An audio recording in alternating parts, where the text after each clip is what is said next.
ஆண்டவராய் இயேசு கிறிஸ்துவின் நாமத்தினாலே இந்த காலை வேளையிலே உங்கள் அனைவருக்கும் அன்பான நல்வாழ்த்துக்களை தெரிவித்துக் கொள்கிறேன். ஆண்டவருடைய நாமம் மகிமைப்படுவதாக.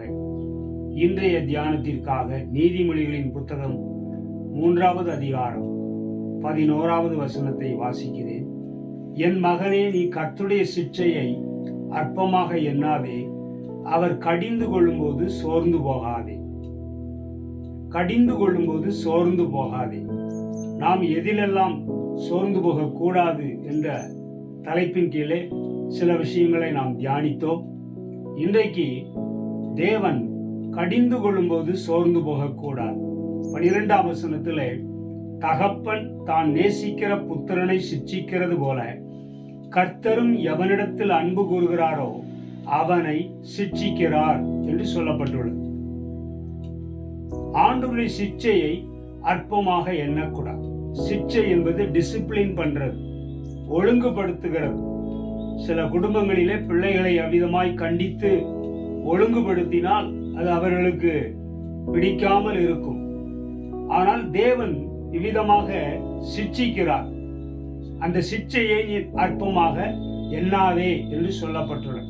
சிட்சிக்கிறார் என்று சொன்னால் நம்மை தேவன் டிசிப்ளின் பண்ணுகிறார். நம்முடைய ஆவிக்குரிய வாழ்க்கையிலே, ஓட்டத்திலே அது ஒரு ஒழுங்குடன் ஓட வேண்டும் என்று வேதம் நமக்கு கற்பிக்கிறது.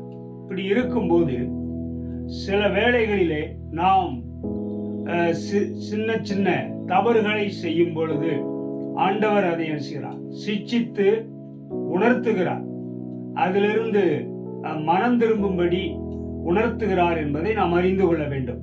ஆகவே அந்த சிட்சையை அற்பமாக எண்ணக்கூடாது. இரண்டாவது, அவர் கடிந்து கொள்ளும்போது, ரிபீக் பண்ணும்போது, கடிந்து கொள்ளும்போது சோர்ந்து போகக்கூடாது. ஆண்டவர் இயேசு கிறிஸ்து கூட இந்த பரிசேயர், சதுசேயர் இவர்களை எல்லாம் கடிந்து கொண்டார். பேதுருவை கடிந்து கொண்டார் என்று பார்க்கிறோம். யோவான் ஸ்நானகன் தன்னிடத்தில் ஞான ஸ்நானம் பெறும்படிக்கு வந்த ஜனங்களை கடிந்து கொண்டான் என்று பார்க்கிறோம். விரியன் பாம்பு குட்டிகளே என்று சொன்னான். விரியன் பாம்பு குட்டிகளே, வரும் கோபத்துக்கு தப்பித்துக் கொள்ள உங்களுக்கு வகை காட்டினவன் யார் என்று சொல்லி கடிந்து கொண்டதை நாம் பார்க்கிறோம். அந்த கடிந்து கொள்ளுதல், அதை நாம் ஏற்றுக்கொள்ளும் பொழுது, அந்த கடிந்து கொள்ளப்படும் போது சோர்ந்து போகக்கூடாது. அது சொல்ல போன திட்டுறது, பிடிச்சி அதை கண்டிக்கிறது, கண்டித்து திட்டும் போது அதில் சோர்ந்து போகக்கூடாது.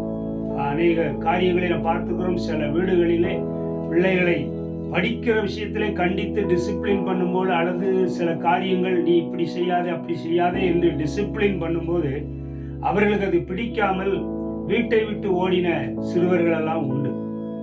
ஆனால் அப்படி அல்ல. இங்கே நாம் தேவனுடைய வார்த்தை என்ன சொல்லுன்னு சொன்னா, கர்த்தரால் கடிந்து கொள்ளப்படும் போது நீ சோர்ந்து போகாது. ஏனென்று சொன்னால், தகப்பன் தான் நேசிக்கிற புத்திரனை சிட்சிக்கிறது போல கர்த்தரும் எவனிடத்தில் அன்பு கூறுகிறாரோ அவனை சிட்சிக்கிறார். இப்ப ஆண்டவர் பாருங்க, யாரிடத்தில் அன்பு கூறுகிறாரோ அவர்களை சிட்சிக்கிறார். அன்பு வைத்திருக்கிறதுனாலதான் சிட்சிக்கிறார். இதே பாத்தீங்கன்னா, இதற்கு இணையான வசனம் வெளிப்படுத்தின விசேஷம் 3ஆம் அதிகாரம் 19ஆம் வசனத்தில் அப்படி இருக்கிறது. கர்த்தருக்கு ஸ்தோத்திரம். அங்கே ஆண்டவர் சிட்சிக்கிறார். அதே போல அந்த இடத்துல சிட்சிக்கும் போது அல்லது கடிந்து கொள்ளும் போது நாம் சோர்ந்து போக கூடாது என்று சொல்லி நாம் அறிந்து கொள்ள வேண்டும். தேவனுடைய நாமம் மகிமைப்படட்டும். சங்கீதத்தில் ஒரு இடத்துல வாசிக்கிறோம். கர்த்தருக்கு ஸ்தோத்திரம். சங்கீதத்தில் விதமாய் இருக்கிறது. அதாவது, நீதிமான் என்னை தயவாய் குட்டி கடிந்து கொள்ளட்டும், அதை நான் ஏற்றுக்கொள்வேன். என் தலை அதை அல்ல தட்டுவதில்லை, அது என் தலைக்கு எண்ணெயை போல் இருக்கும் என்று சொல்லி சொல்லப்பட்டிருக்கிறது. அப்படியானால் அதாவது ஊழியக்காரன் அல்லது ஆசாரியர்கள் என்னை தயவாய் குட்டி கடிந்து கொள்ளட்டும் என்று சொல்லப்படவில்லை. நீதிமான், அதாவது தன்னோடு இருக்கிற சக நீதிமான்கள், விசுவாசிகள் கூட என்னை தயவாய் குட்டி, தலையில ஒரு குட்டு குட்டி என்னை கடிந்து கொள்ளட்டும், நான் அதை ஏற்றுக்கொள்கிறேன். என் தலை அதை அல்ல தட்டுவதில்லை, அது என் தலைக்கு எண்ணெயை போல் இருக்கும் என்று அங்கு எழுதப்பட்டிருக்கிறது. இதுபோல நம்முடைய வாழ்க்கையிலே தேவன் நம்மை கடிந்து கொண்டு சிட்சிக்கிறார் என்று சொன்னால் அதை நாம் என்ன செய்ய வேண்டும்? ஏற்றுக்கொள்ள வேண்டும். அப்படி ஏற்றுக்கொண்டால் அவர்கள் இன்னும் சீர்படுவார்கள், இன்னும் கர்த்தருக்கு பிரியமான விதத்திலே அவர்கள் வாழ தொடங்குவார்கள் என்று சொல்லி நாம் அறிந்து கொள்ள வேண்டும். இந்த வெளிப்படுத்தின விசேஷத்துல அப்படித்தான் இருக்கிறது. ஆண்டவருக்கு மகிமை உண்டாகட்டும். அங்கே பார்த்தா இதே போலதான், நான் நேசிக்கிறவர்கள் எவர்களோ அவர்களை கடிந்து கொண்டு என்ன செய்கிறேன், சிட்சிக்கிறேன் என்று சொல்கிறான். எபிரேயர் 12ஆம் அதிகாரத்துல பார்த்தா ரொம்ப தெளிவா இருக்கிறது. எபிரேயர் 12ல தகப்பன் சிட்சியாத புத்திரன் உண்டோ? எந்த தகப்பனாவது தன் பிள்ளைய கண்டிக்காம அடிக்காம விடுவானா அப்படிங்கிற மாதிரி இருக்கு. அப்ப தகப்பன் சிட்சிப்பான், தகப்பன் அதிலே கண்டிப்பான், பல விஷயங்களை கண்டிப்பான்.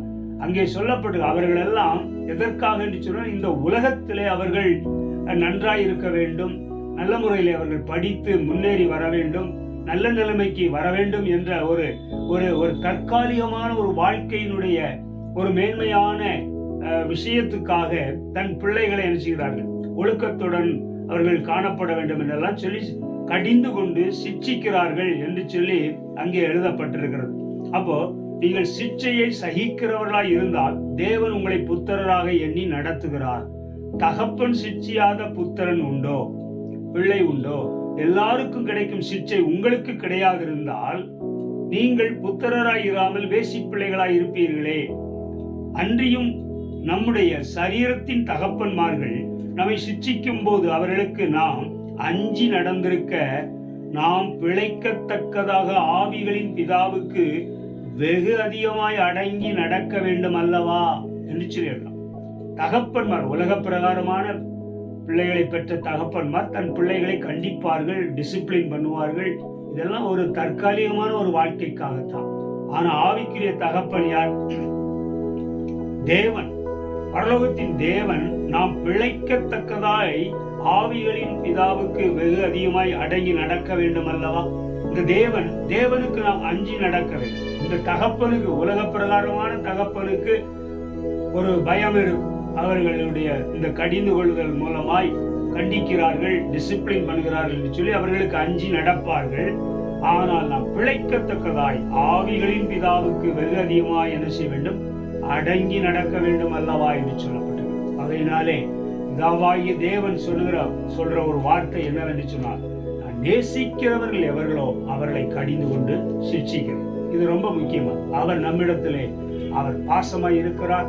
நமக்கு சில சிட்சைகள் வருகிறது, அதான் டிசிப்ளின் பண்ணும்போது அது கொஞ்சம் வலியை கொண்டு வரும், கொஞ்சம் வேதனையை கொண்டு வரும், சில சரீரத்தில் சில பாடுகளை கொண்டு வரும், சில குடும்ப சூழ்நிலைகளிலே சில காரியங்கள் அப்படி உங்களுக்கு ஆண்டவர் சிட்சிக்கும் போது அது வேதனையாக இருக்கும்.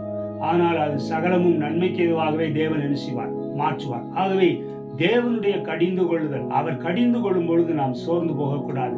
அவர் சிட்சிக்கும் போது நாம் என்ன செய்யக்கூடாது, அதை அற்பமாய் எண்ணக்கூடாது என்பதை நாம் அறிந்து கொள்ள வேண்டும். கர்த்தர் தாம் இந்த வார்த்தைகளை ஆசீர்வதிப்பாராக. தேவனுடைய வழியில் நடக்க கர்த்தர் நமக்கு கிருபை பாராட்டுவாராக. ஜெபம் செய்வோம். வானங்களையும் பூமியையும் படைத்த சர்வவல்ல தேவனை நாங்கள் உம்மை துதிக்கிறோம், ஸ்தோத்திரிக்கிறோம். இந்த நாளுக்காய் நன்றி சொல்கிறோம், இந்த வசனத்துக்காய் நன்றி சொல்கிறோம். நீர் எங்களை நேசிக்கிறபடினாலே எங்களை கடிந்து கொண்டு நீர் சிட்சிக்கிறீர், எங்களை சீர்படுத்துகிறீர். உம்முடைய நல்ல ஆவிக்குரிய வாழ்க்கையிலே நாங்கள் இன்னும் ஆண்டவரே ஒழுங்குடன் வாழ காணப்பட நீர் எங்களுக்கு கிருபை பாராட்டுகிறீர். நீர் எங்களை நேசிக்கிறபடினாலே உமக்கு ஸ்தோத்திரம். இயேசு கிறிஸ்துவின் நாமத்திலே வேண்டிக் கொள்கிறோம் ஜீவனுள்ள பிதாவே. ஆமென், ஆமென்.